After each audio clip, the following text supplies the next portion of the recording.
안녕하세요. 오늘은 빌립보서 4장 1절에서 3절 말씀 가지고 교회의 일, 교회의 삶이라는 제목으로 은혜를 나누고자 합니다. 1절에 보면은 그러므로 나의 사랑하고 사모하는 형제들, 나의 기쁨이요 면류관인 사랑한 자들아, 이와 같이 주 안에 서라, 주 안에 서라, 그렇게 말씀합니다. 그 주님, 교회 공동체의 주권자이신 그 주님이 누구입니까? 그 앞절에 보면 빌립보서 3장 21절에 만물을 자기에게 복종하게 하실 수 있는 분, 그리고 우리의 낮은 몸을 자기의 영광의 몸의 형체로 같이 변하게 하실 수 있는 분이라고 했습니다. 엄청난 분이시죠. 그 주님과 우리 교회 멤버들은 무슨 관계입니까? 그분은 교회의 주권자일 뿐만 아니라 만물의 주관자가 되시고 이 역사의 주권자가 되십니다. 우리의 개인의 삶에 친히 개입하시고 주권을 행사하시고 우리에게 복종을 요구하십니다. 이런 사람들만이 주님의 그 영광에 참여하게 되는 것입니다. 그리스도인은 그리스도를 주인으로 모시고 살아갑니다. 주인의 뜻을 알아야 되고 주인의 뜻을 알려고 해야 되고 또 주인의 뜻을 따라가야 되고 그 뜻을 놓치지 말아야 되는 것입니다. 그래서 신실한 종이 되어야 되는 것입니다. 우리가 어떻게 하면은 그리스도 안에 주 안에 설 수가 있을까요? 그것은 납작 엎드려야 합니다. 하나님 앞에 납작 엎드리는 자를 하나님은 사용하십니다. 고개를 빳빳이 들고 또 목이 곧은 자 하나님은 외면하십니다. 하나님은 겸손한 자를 높이십니다. 당신만이 나의 주요 나의 생명이요 나의 모든 것이 되십니다. 그분만이 그분 앞에 납작 엎드립니다. 그분만을 신뢰합니다. 살아도 주를 위해 살고 죽어도 주를 위해, 그들이 바로 교회이고 주를 위해 모든 것을 건 자들이 바로 교회 공동체입니다. 그들은 주 앞에서 서로 어떤 관계를 가져야 할까요? 2절에 보면 내가 유오디아를 권하고 순두개를 권하노니 주 안에서 같은 마음을 품으라. 사도 바울은 교회 성도들을 참 사랑을 하고 사모한다라고 말을 합니다. 이것은 생각만 해도 참 행복하다라는 것입니다. 서로 즐거운 관계다라는 것입니다. 저들에게 사도 바울은 어떤 매너를 취하고 있습니까? 권한다 이렇게 말합니다. 성령께서 우리를 책망하실 때 공개적으로 인민재판을 하지 않습니다. 조용히 우리를 불러서 오솔길을 걸으면서 개인적으로 스스로 깨닫도록 대화를 나누십니다. 우리의 마음속에 깊은 곳을 터치하시면서 일깨우시고 인도하십니다. 사도 바울이 두 여성도가 교회에 지금 시험거리가 되었습니다. 성령님께서 상당히 근심합니다. 그래서 사도 바울은 주 안에서 같은 마음을 품으라 이렇게 말을 합니다. 우리는 원수 관계가 아니다. 우리는 한 팀이다. 주를 위해 살기로 작정한 자들이 아니냐. 서로 총뿌리를 겨눈다면 누가 기뻐할 것이냐. 사탄이 가장 좋아할 것입니다. 주님 앞에서 내 주장을 조용히 내려놓아야 되고 주님이 우리를 사용하려고 하시고 또 세우고자 원하십니다. 그런데 우리가 저는 싫어요. 저는 실력도 없고 능력도 없고 먹고 살기 바빠서 제가 주님 앞에 일을 할 수가 없습니다. 그렇게 한다면은 주님은 우리를 부르실 때에 왜 부르실까요? 이미 전제가 있습니다. 전적으로 내가 너를 책임질 것이고 너에게 복을 줄 것이고 봉사할 시간도 줄 것이고 능력도 부어줄 것이고 사랑의 마음도 부어줄 것이다. 먹고 살게도 해줄 것이다. 언제는 우리가 내 힘으로 살아왔습니까? 내 실력이 좋아서 여기까지 우리가 왔습니까? 전부 하나님이 부어주시는 그 은혜로 우리가 지금 여기까지 왔습니다. 그러니 그저 납작 엎드려야 합니다. 주님이 세우시면은 순종하겠습니다. 이런 마음을 받아들여야 되는 것입니다. 그렇다면 교회는 무슨 위를 위해 헌신해야 할까요?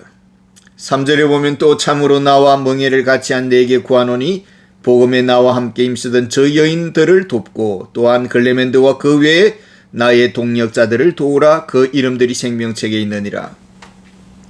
교회가 받은 사명이 무엇입니까? 복음에 힘쓰라 하는 것입니다.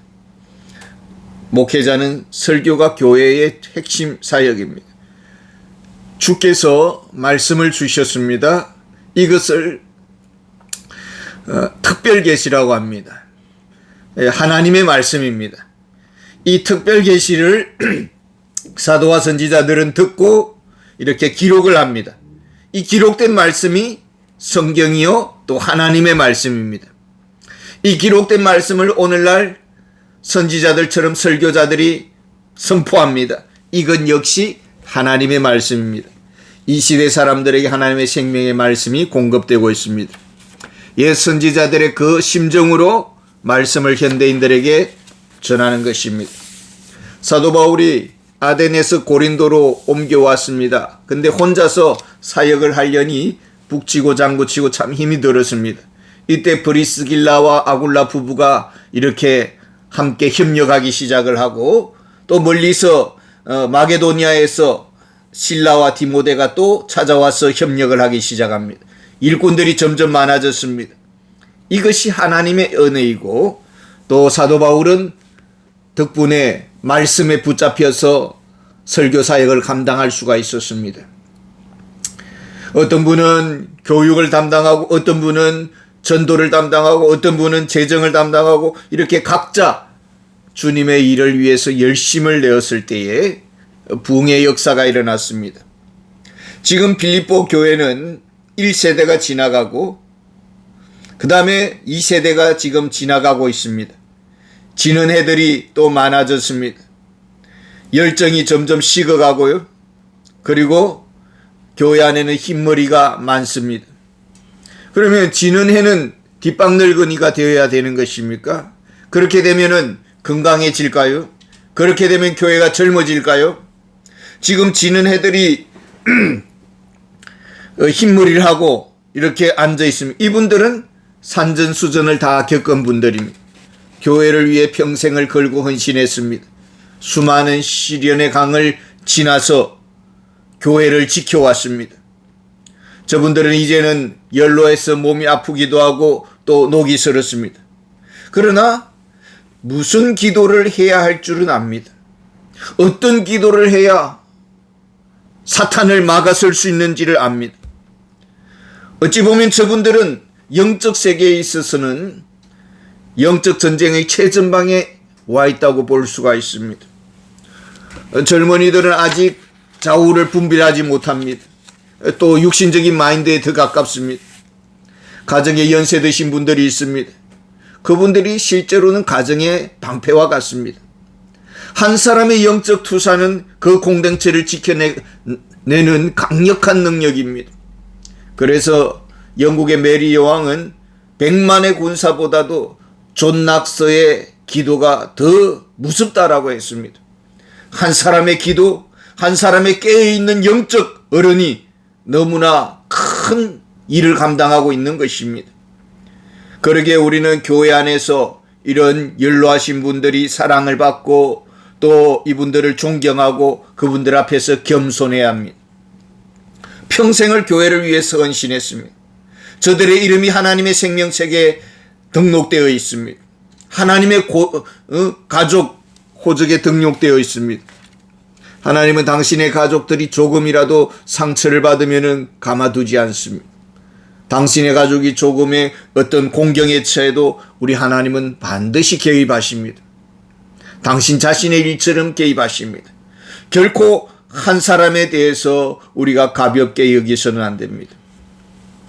정현종님의 시가 있습니다. 이분은 연세대 국문학 교수였습니다.